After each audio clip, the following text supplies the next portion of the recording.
wabarakatuh. Apa kabar saudara? Selamat beraktivitas dan jangan lupa tersenyum.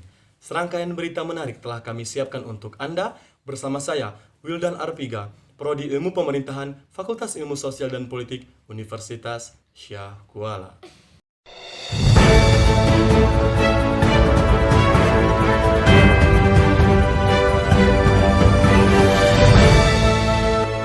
Filsafat pemerintahan merupakan hal yang sangat penting dalam menjalani pemerintahan.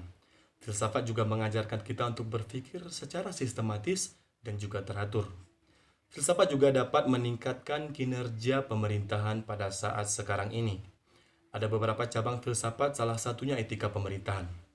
Etika pemerintahan merupakan cabang filsafat yang dapat membuat kita dan juga mengajarkan kita untuk berpikir dan juga berperilaku secara baik dan juga benar sesuai dengan kaidah dan hakikat manusia.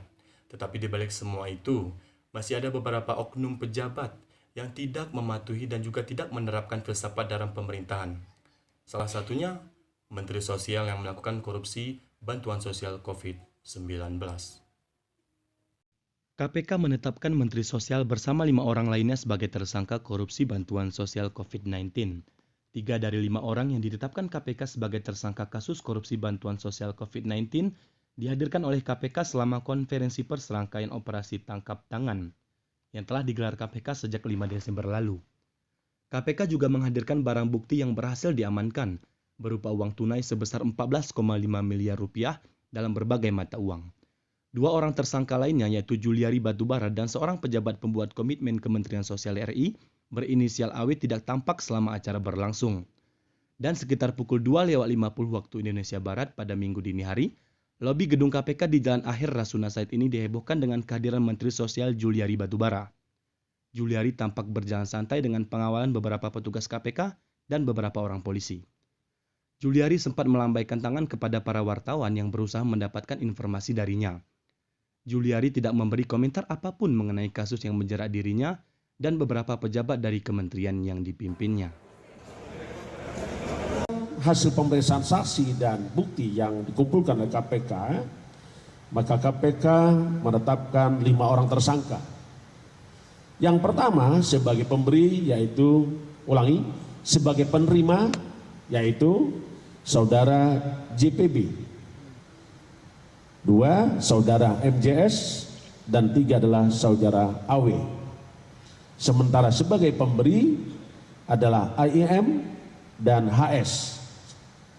JPB disangkakan melanggar pasal 12 huruf A atau pasal 12 huruf B atau pasal 11 Undang-Undang 31/1999 tentang pemberantasan tindak pidana korupsi, sebagaimana telah diubah dengan Undang-Undang Nomor 20 Tahun 2020 atas perubahan Undang-Undang 31/1999 tentang pemberantasan tindak pidana korupsi, yaitu pasal 55 ayat 1 ke 1 KUHP.